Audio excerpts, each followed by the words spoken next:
Após a trágica morte de Rob Reiner e sua esposa, a indústria do entretenimento tentou preencher o vazio com homenagens sinceras, expressões de condolências e investigações legais, buscando desesperadamente uma explicação. No entanto, uma única pessoa já estava ciente da sombria verdade que se escondia: Sally Struthers. Muito mais do que uma ex-colega de elenco, ela era a confidente de Reiner desde os tempos de All in the Family. Essa profunda conexão a levou a desmentir publicamente os boatos que circulavam na internet. Suas revelações perturbadoras coincidem perfeitamente com detalhes que Tom Cruise confirmou discretamente, transformando meros rumores em uma realidade profundamente inquietante. Tornar o assunto público nunca fez parte dos planos de Struthers. Ela compareceu sem assessoria de imprensa ou discurso preparado. Ao ser questionada casualmente por um jornalista sobre seu processo de luto, ela parou abruptamente, murmurando: "Você não tem ideia do que ele estava passando." Erguendo os olhos, acrescentou: "Nós o decepcionamos." Com essas poucas palavras, a versão amplamente aceita dos acontecimentos desmoronou completamente. Com mais de meio século de duração, sua amizade com o renomado diretor era incrivelmente próxima. Os dois conversavam várias vezes por semana, frequentemente até altas horas da madrugada. Durante os últimos meses de vida, Reiner desenvolveu o hábito de ligar para ela tarde da noite, apenas para desligar abruptamente momentos depois. Ao ser questionado sobre esse comportamento estranho, ele respondeu secamente: "Não tenho muito tempo para falar. Ele está ouvindo." A ligação então caiu. Essa observação solitária e aterradora mudou completamente a perspectiva dela. Apenas 3 semanas antes da tragédia fatal, Struthers e Reiner jantaram juntos em Santa Mônica. Segundo o relato dela, ele chegou antes do horário marcado, escolheu uma mesa reservada no canto e se recusou terminantemente a ficar de costas para a entrada. No instante em que seu celular vibrou, seu corpo inteiro se contraiu com tanta intensidade que sua bebida derramou sobre a mesa. Tentando aliviar a tensão, Struthers perguntou, em tom de brincadeira, quem estava lhe causando tanto terror. Inclinando-se para a frente, Reiner sussurrou: "Dizer em voz alta torna isso realidade." Após um breve momento, ele fez um apelo solene: "Dê-me a sua palavra. Se algo acontecer, você revelará a verdade." Struthers confessou que honrar exatamente essa promessa foi o que a motivou a se manifestar. Os detalhes que ela então revelou mudaram completamente o contexto da tragédia. Segundo a atriz, a massa atmosfera da residência dos Reiner se transformou muito antes do próprio diretor. Historicamente, a propriedade deles em Brentwood era um centro vibrante, repleto de jantares animados, discussões políticas acaloradas e visitas espontâneas de amigos e familiares. De repente, aquela política acolhedora de portas abertas desapareceu.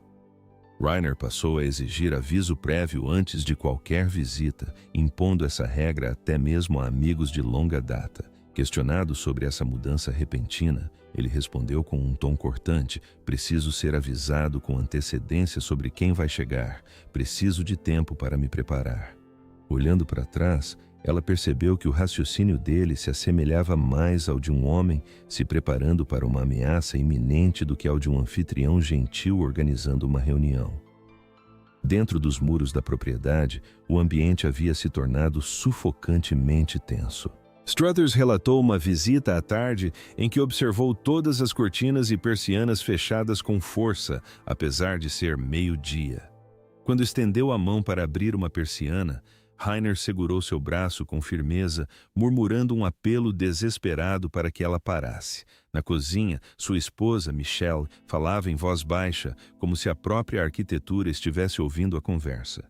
Durante essa mesma visita, Struthers ouviu o som de uma discussão acalorada no segundo andar. Era o filho deles, Nick, gritando agressivamente por acesso ao dinheiro e repreendendo a mãe e o pai por supostamente terem cortado seus fundos. Reiner tentou acalmar a situação, implorando ao rapaz que se calasse. Nick retrucou com ferocidade: "Se não o quê? Vai chamar a polícia por causa do seu próprio filho?" Logo depois, as evidências físicas de abuso se tornaram impossíveis de ignorar. Durante o calor sufocante de agosto, o aclamado cineasta compareceu a um evento filantrópico vestindo uma camisa pesada de mangas compridas. Depois que um colega fez um comentário descontraído sobre a roupa inadequada para uma época, Reiner esboçou um sorriso forçado, atribuindo a escolha da vestimenta a uma recomendação médica. Vários dias após esse encontro, Struthers notou hematomas escuros aparecendo por baixo da pulseira do relógio dele. Suas perguntas foram recebidas com uma resposta suspeitamente rápida, enquanto ele culpava uma queda desajeitada da escada. Suas mãos tremiam violentamente enquanto ele dava a desculpa, observou ela. Por fim, Michelle confidenciou a Struthers que havia recorrido a trancar seu quarto todas as noites. Detesto o barulho daqueles passos percorrendo o corredor, sussurrou Michelle. Uma propriedade que antes representava um triunfo monumental de Hollywood havia se transformado em uma prisão pessoal. Os portões de segurança perimetrais não repeliam mais ameaças externas. Em vez disso, aprisionavam o terror puro dentro da propriedade. A narrativa então tomou um rumo ainda mais surpreendente, ampliando o alcance da tragédia. Struthers afirmou que o astro Tom Cruise visitou a propriedade em Brentwood em novembro do ano anterior, supostamente para discutir ideias para uma futura colaboração cinematográfica. No entanto, a cena que ele de fato interrompeu foi infinitamente mais sinistra. Gritos ecoavam pelos corredores enquanto Michelle chorava abertamente. Nick caminhava de um lado para o outro, extremamente agitado, exigindo veementemente a liberação de fundos restritos. Quando o jovem avançou repentinamente, Cruz supostamente interveio, bloqueando fisicamente seu caminho. Nick rosnou que seus pais não tinham mais nenhuma autoridade sobre ele, mergulhando a sala em um silêncio constrangedor e mortal. Em conversa confidencial com um colega de confiança, Cruz descreveu de forma assustadora o estado de Nick. O ator notou uma completa ausência de emoção nos olhos do jovem, desprovido de qualquer remorso ou contenção. Mais tarde, naquela mesma tarde, Cruz acompanhou Reiner até o Jardim dos Fundos para garantir privacidade. Ele se recusou a amenizar a triste realidade, alertando o diretor sem rodeios que sua vida estava em perigo e que a situação doméstica havia saído completamente do controle. Vocês precisam criar um espaço físico entre si esta noite, se possível, insistiu Cruz. Visivelmente trêmulo, Reiner rejeitou a ideia. Ele insistiu que seu filho não estava bem, temendo que abandoná-lo naquele momento crucial resultaria em perdê-lo para sempre. Em resposta, Cruz ofereceu uma ajuda extraordinariamente generosa. O astro se ofereceu para financiar integralmente a estadia em um centro de reabilitação internacional de primeira linha, altamente seguro e com monitoramento constante. Cruz implorou para que lhe fosse permitido gerenciar toda a logística pessoalmente. Apesar da profunda gratidão que sentia, Reiner recusou a proposta. O cineasta explicou delicadamente que coagir o filho a fazer o tratamento romperia permanentemente o relacionamento entre eles. Ouvir sobre essa conversa específica despedaçou o coração de Struthers. Reiner, teimosamente, agarrou-se à esperança de que o amor paterno e o perdão pudessem, de alguma forma, penetrar o terror profundo que assolava sua casa. Nas semanas seguintes, Cruz manteve contato, insistindo continuamente para que o amigo mudasse de ideia. A correspondência digital entre os dois revelou um crescente sentimento de desespero. Uma mensagem implorava explicitamente a Reiner que tratasse a ameaça com a seriedade que merecia.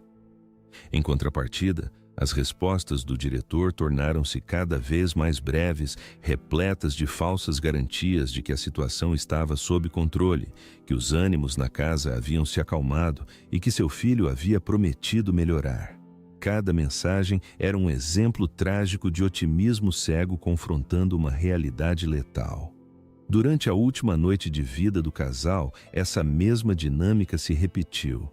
Em vez de ligar para os serviços de emergência, Reiner contatou uma agência de segurança privada, solicitando que os profissionais apenas amenizassem a tensão da situação. As transcrições da comunicação indicam que ele minimizou drasticamente o perigo. Em nenhum momento expressou medo pessoal, nem sugeriu que a sobrevivência de alguém estivesse em risco. Struthers está convencido de que essa minimização fatal garantiu o desfecho trágico. Com a voz embargada, ela explicou que até o último momento, Rainer estava desesperadamente protegendo seu filho de consequências legais. Ao receber a notícia devastadora da morte do casal, Cruz teria ficado completamente sem palavras. Ele acabou compartilhando uma única e perturbadora reflexão com seu círculo íntimo. Eu o avisei, e ele optou pelo amor. Essa advertência ignorada permanece como a encruzilhada crucial onde uma escolha diferente poderia ter evitado o desastre. No entanto, a história vai ainda mais fundo. A revelação final de Struthers tocou em uma questão sistêmica que a capital do entretenimento tem ignorado ativamente por gerações. Ela argumentou que a ameaça iminente não era invisível. Pelo contrário, estava obscurecida por uma recusa coletiva em reconhecê-la. Representantes de artistas observaram os abruptos afastamentos profissionais de Rainer. Assessores jurídicos rastrearam transferências monetárias bizarras. Profissionais da saúde trataram traumas físicos enquanto evitavam deliberadamente perguntas sobre suas origens. Cada instância de ignorância deliberada se agravou, tornando a crise crescente completamente inacessível. Todos sabiam que um pesadelo estava se desenrolando, afirmou Struthers com honestidade brutal. Eles simplesmente se recusaram a denunciar. Ela relatou uma conversa telefônica confidencial na qual um executivo veterano de Hollywood a pressionou para manter o encobrimento. O executivo a alertou que falar abertamente destruiria a imagem pública do ícone amado. Struthers rebateu. Ele estava sendo ativamente destruído enquanto vocês protegiam uma imagem superficial. Um colega sugeriu que a narrativa fosse apresentada como uma triste tragédia familiar, em vez de um caso flagrante de violência doméstica. Struthers rejeitou veementemente a ideia, respondendo com firmeza que uma mera tragédia não deixa marcas, enquanto a violência física certamente deixa. Quando as autoridades finalmente investigaram o caso, ficaram horrorizadas com os ciclos de abuso persistentes e ignorados. Entre eles, inúmeras idas ao hospital registradas como meros acidentes, documentos bancários revelando pagamentos irregulares a terceiros e mensagens eletrônicas implorando por paciência em vez de exigir intervenção profissional. Struthers relatou que, após uma reunião com advogados, Rainer profundamente ressentido confessou o conselho que recebera. Os advogados o instruíram a manter um registro meticuloso do abuso, ao que ele respondeu com raiva que não tinha nenhum desejo de construir um processo. Ele simplesmente ansiava por resgatar seu filho. Optar por não seguir as salvaguardas legais acabou fechando as vias que poderiam ter preservado sua vida. Enquanto isso, a realidade da situação de Michelle Rainer tornou-se gritante. Ela não era uma espectadora submissa, estava completamente exausta. Struthers revelou que Michelle certa vez consultou um profissional de saúde mental sobre os mecanismos legais disponíveis para proteger os pais de seus filhos adultos. A orientação que recebeu foi hesitante, burocrática e extremamente lenta.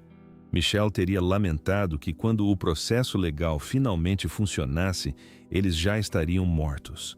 Struthers observou que essa previsão fatalista ficou gravada para sempre em sua memória. A revelação mais aterradora veio à tona após a autópsia, quando as autoridades começaram a reconstituir a sequência dos eventos. A brutalidade seguiu um padrão clássico de terror doméstico: remorso, falsas promessas, tensão crescente e explosões de violência. Struthers enfatizou que as ações do agressor estavam longe de ser espontâneas. Ele tinha a astúcia de fingir tranquilidade, explicou ela. Ele sabia exatamente quando esperar o momento certo. Os detetives alegadamente descobriram comunicações que indicavam que o abuso era metodicamente planejado. Os confrontos eram estrategicamente iniciados apenas quando as vítimas estavam completamente isoladas, tornando o resgate externo praticamente impossível. A hesitação da indústria do entretenimento em categorizar a situação com precisão contribuiu ativamente para a tragédia. A violência doméstica e familiar foi relegada a fofocas abafadas, suavizada como obstáculos psicológicos ou desarmonia doméstica. Struthers repudiou veementemente essa terminologia amenizada. Ela salientou que, se Rainer fosse mulher, a sociedade teria imediatamente classificado a atrocidade corretamente. Suas declarações tiveram um peso imenso, obrigando o público a encarar uma realidade extremamente perturbadora. Riqueza, influência e status de celebridade não oferecem imunidade contra a violência doméstica para os homens, nem justificam ignorá-la. Ao quebrar o silêncio, Struthers não alterou o legado histórico do diretor. Pelo contrário, trouxe-o à tona com clareza. Seu sacrifício final não foi uma demonstração de fragilidade, mas sim uma demonstração de devoção paterna que ultrapassou os limites da lógica. Naqueles momentos finais, ele não agiu como uma figura proeminente nem como um cineasta aclamado. Ele enfrentou a crise puramente como um pai, agarrando-se à fé desesperada de que a paciência e a perseverança acabariam por triunfar. Essa convicção inabalável acabou por lhe custar a vida. Embora a comunidade cinematográfica possa se debater com essa triste verdade, Struthers garantiu que ela jamais seja varrida para debaixo do tapete novamente. Reiner não pereceu como um mero ícone de Hollywood, mas como uma pessoa vulnerável e viva. Este é um fato inegável que o mundo do entretenimento não pode mais esconder. Struthers destruiu a ilusão, embora muito tempo depois de qualquer chance de resgate ter passado. O que nos resta não é um legado mítico ou uma capa sensacionalista de tabloide, mas uma realidade perturbadora que exige que examinemos as vidas privadas que erroneamente acreditamos compreender. Enquanto os detetives prosseguem com suas investigações, uma pergunta inquietante permanece no ar. Quantos sinais de alerta o amor incondicional ignorará antes que as consequências se tornem fatais? Compartilhe suas perspectivas na seção de comentários abaixo e não se esqueça de curtir este vídeo e se inscrever em nosso canal para mais revelações surpreendentes. Agradecemos por assistir.